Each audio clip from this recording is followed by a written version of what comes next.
Welcome back to the channel and take a look at this view right here. I am not in Chiang Mai, but I will talk about that a little later.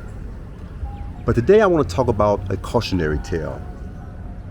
How much thought have you put into your budget as you prepare to come over here? How much thought have you put into whether or not you can afford to live over here, if you can afford to stay home? Well, I'm going to talk about how your budget is really not your budget. But let me start with a story. So about 6 months in, I really missed chicken wings.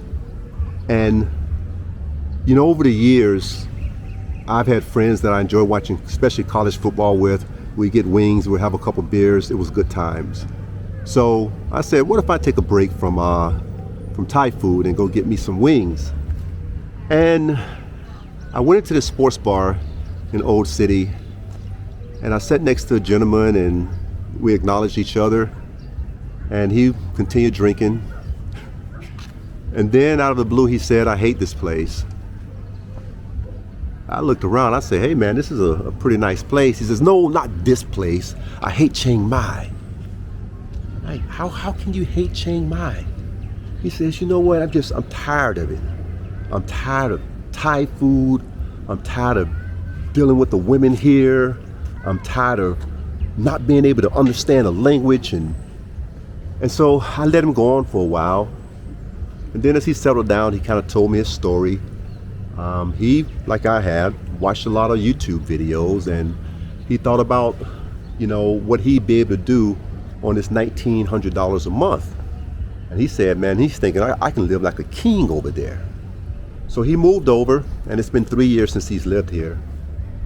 And he got to the point where, I guess, melancholy kind of sunk in, and he was missing being back in the United States. But he said, I said, well, why don't you go back? He said, I can't afford. He says, I sold everything. I've kind of spent my savings, and I'm just living from paycheck to paycheck like I would have been back in the United States. I said, well, do you have family you can live with or friends? He says, no, but I'm just stuck here. I said, well, I'm sorry to hear that. And we had some small talk for a little while later, and then he paid his tab and he left. And so I asked the lady, one of the girls behind the bar, I said, is he always like this, or what's going on with him? She says, you know what, he comes in here almost every day. And when he first gets here, he's happy. He's in a good mood, but then he starts getting angry the more he drinks, and he talks about how he hates it here. And then he'll come back the next day and he'll do it all again. And you know what, folks, that's not an isolated incident. You know, if you go on some of the Facebook groups of expats, you'll see a lot of cynical people on there. You'll see a lot of people that are languishing. You know they don't want to be here, but they're stuck here. But how do people get stuck here? I think people underestimate, first of all, how much it costs to live in another country, and not just financial. Let's start with finances, okay? I get emails that say, hey Fred, can I live here on $1,500 a month, $1,000 a month, $2,000 a month? And my answer is always, I don't know. Because I don't know people's spending habits, you know? I don't know if they are an emotional spender.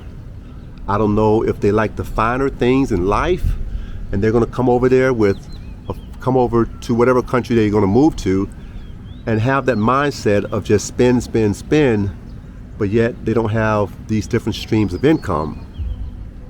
And from a personal experience, I know when I was first thinking about moving over here, man, I would have a pension. That would be it. I would have some money in savings and those kind of things, and a little bit investment. But I was the kind of person where I would work almost every day off. I would always save Sunday for my wife and I, but if there was a wedding, because I had a DJ business, I worked Monday through Friday the last 8 years at the sheriff's office. But sometimes on Saturdays I would work 2 events, maybe a private party and a wedding, or if I had nothing going on that weekend, I would maybe work overtime at the jail, or I would have an off-duty detail. I would take care of that.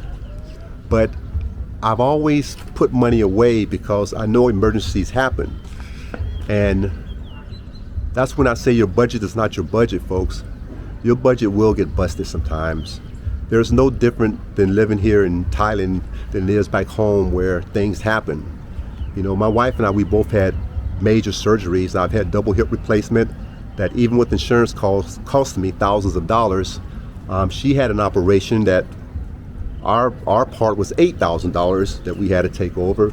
So those kind of things happen. So I had to think about that. It scared me a little bit to think that, you know, what if I get over there and things happen? But I like to think I'm pretty prepared for that to happen. But you know, it's more than just money. People get stuck. And you may wonder, Fred, why do you keep using that word stuck? Because so many people have used that. When I go into those forums, I've had people who live over here tell me themselves they feel stuck here because they don't have enough money to do what they want to do here, but they can't go home because they can't afford to go back there. They're too old to go back to work. They don't think anyone would hire them. So there's a lot that's going on there. But I think a lot of it is people get stuck in their heads too. And this is not an insult to them, but think about this, folks. And this is what I want you to think about before you come over here. You spent a lifetime building relationships. Some of you probably have friends from elementary school, from high school, or from college, or people that you've worked with for decades. I know I did, and I still miss them. And you come to a country where you don't speak the language. You don't fully understand the culture. You have to adapt. And when you transition from the honeymoon stage or from the tourist stage that you were in until now it's everyday things, are you really gonna love it as much as you did or as much as you thought you would when you first got started on this journey? And that's something to think about.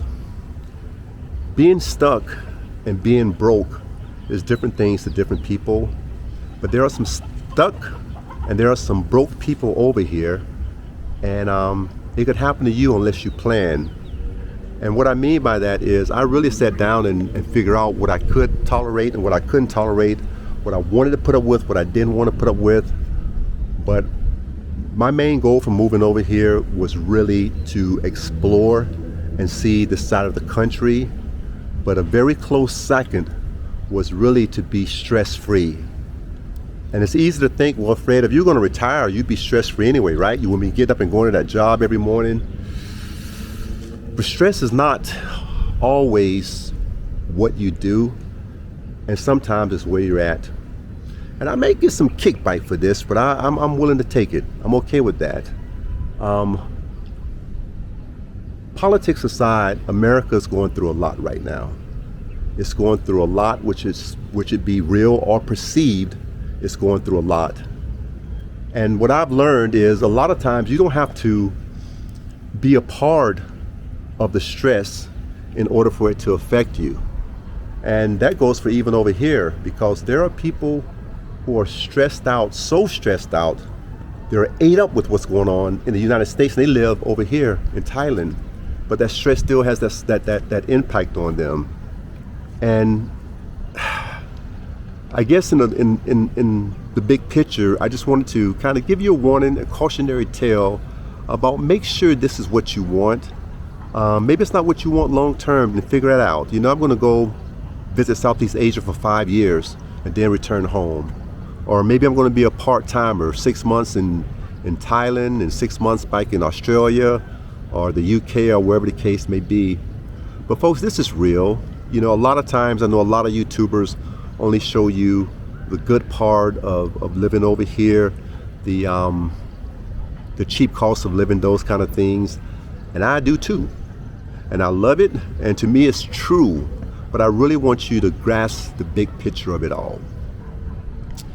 Secondly, as I mentioned earlier, I'm not in Thailand right now, but I'm going to drop some videos this week and talk about where I'm at and kind of give you a glance at this country that I've been waiting to visit as well. And also next Sunday, I have a budget update. So that would be, I don't know, I don't have my calendar in front of me. I want to say that'll be like the 8th or 9th of February, next Sunday. But anyway, I'm going to talk about how my January budget was destroyed. It was pretty much doubled. Yeah, we're going to talk about that.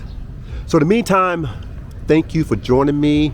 I'm loving seeing you right here from